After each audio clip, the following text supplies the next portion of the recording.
Welcome back to Range Anxiety TV, and today we're doing a bit of a drive along. I mean, the last one that Lisa and I did with an iPhone was that bad that I thought we'd actually try something a bit more semi-pro. This is still handheld though by my video photographer, Justin.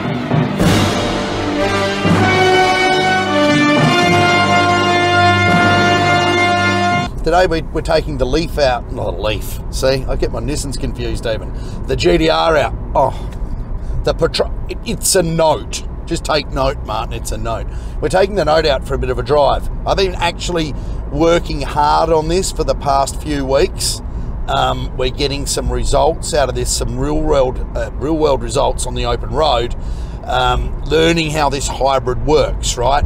There are some tricky things that it does, and before you start modifying it, you've really got to map out the relationship between the internal combustion three-banger, 1.2 litre, the power inverter, and the motor controller. So being the type of hybrid that it is, I think it was a parallel hybrid, series hybrid, where we've got the engine acting as a genset simply to charge a battery which drives the electric motor.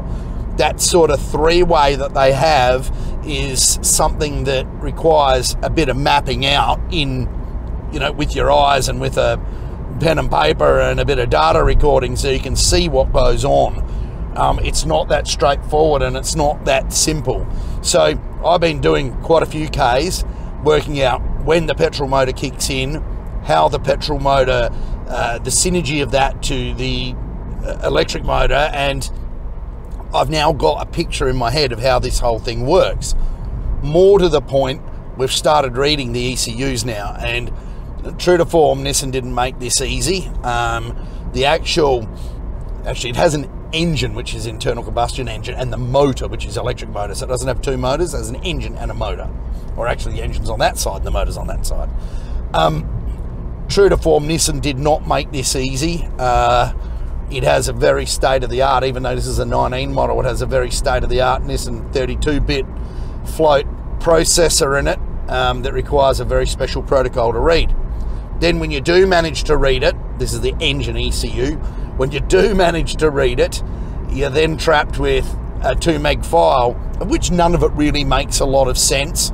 I mean, you can see bits of petrol car Nissan in there, but you can't see, there are so many other strategies at play with it being a stationary generator sort of thing that it doesn't really match the kind of mapping that you would see in a car, which is designed to operate through a wide sort of RPM range. This thing here, you know, if I'm cruising along now, it sits on about 1500. Now I'm going to go foot flat here, and you'll hear it. Hear the motor pick up? It sits on about anywhere between 5,010 and 5,070 RPM and just sits there flat, right? We're using two forms of data logging. We're data logging both what the dash is telling us in kilometers per litre, and we're also using the dyno, and I'll show you that in a minute when we get back to the dyno cell. But we've seen real world results on my calibrated drive loop. I drive pretty carefully and pretty steadily because I'm an old bloke. We were seeing about 3.5 to 3.8 litres per 100 Ks in the new money fuel consumption, which isn't bad, but we've actually, through some clever and careful programming, managed to get that down to about, well, best I've seen is 2.57, and average is closer to 2.92, 2.94. So there are actually some real world results on offer here, some tangibles.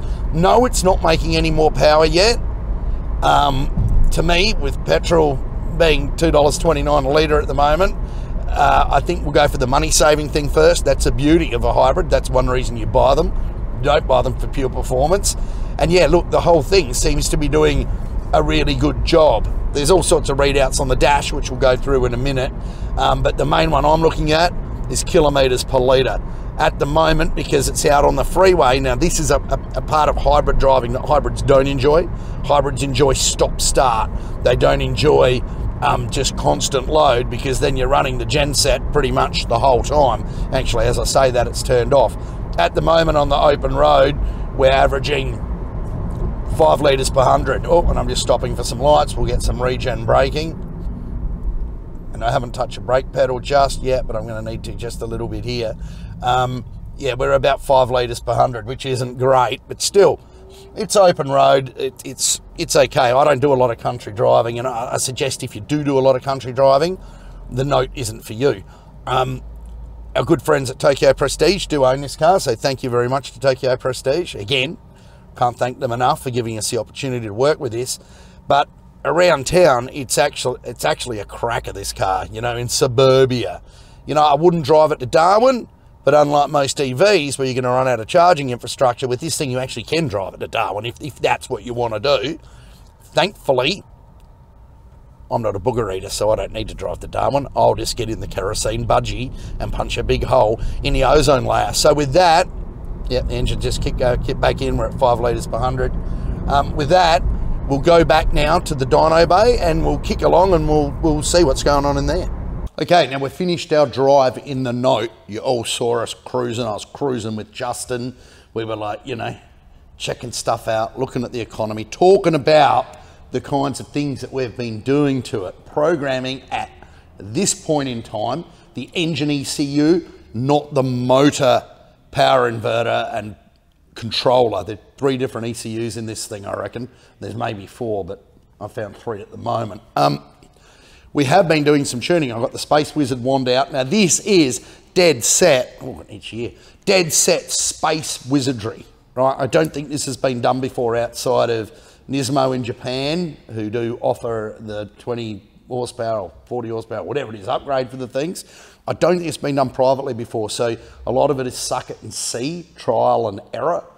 You can see here we've been doing a few runs, changing some things, and the most interesting thing that I found is by changing the way the petrol motor behaves, or the petrol engine, why do I keep mixing that up? Changing the way the petrol engine behaves will actually change the way the motor controller works. These things are all talking to each other flat out. And by changing fuel and ignition and all sorts of other things in the engine controller, we're able to get some crazily different results. I mean, you know, we're only talking a few kilowatts, but 6 or 7%. For example, making the engine ramp in more slowly resulted in more top-end power. As you can see, those 2 curves there actually gave a better result up here than when we slammed it on hard down low. It would tend to fall away at the top. And that is with the constant state of battery charge. It wasn't because it was flat or anything like that. So we found some really interesting things that we're going to have to work out, you know, where the synergy all is with it.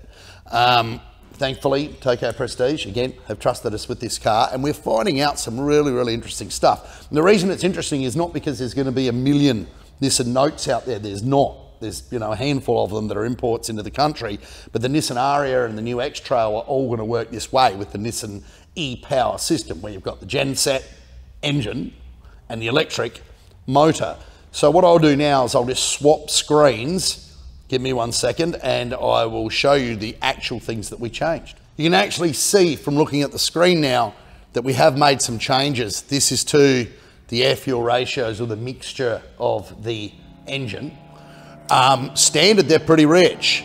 They're like in the flat to low 11 sort of range. And I'm thinking, and there's Tattoo de Plane going overhead again, but you'll actually filter that out, Justin, and I'll sound like an idiot for saying that, yeah? Yeah, okay, good. Thank God we're consistent. Pretty rich standard. And so we decided to start in leaning the air-fuel ratio of the engine through the ECU, which again, I said was quite a tricky thing to do. It's not that straightforward. However, we were able to get it somewhere up here in the blue line where I would like it. And of course, being it's actually got 12 injectors by the look of it, this thing. 6 injectors, 2 per cylinder. Must be to stratify the charge for some obscure reason.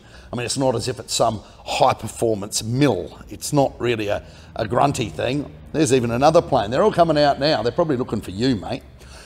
Shouldn't have done that drive-off at the servo earlier. I told you, I warned you.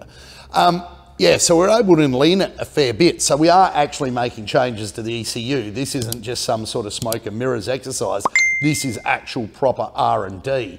We're going to go obviously as far as we can and a lot further, but to get those mixtures down and to make real world improvements of half a litre per 100 Ks or nearly a litre per 100 Ks in some instances, I mean, let's face it, that's an extra $10 a week you might be saving. So, you know, it's probably worth it, but to me, it's more about the fact that it's so interesting. So we're still working with the note. We'll bring you more as and when we do it. We've been asked a lot about how the taxi development's been going, because we should have been driving that by now.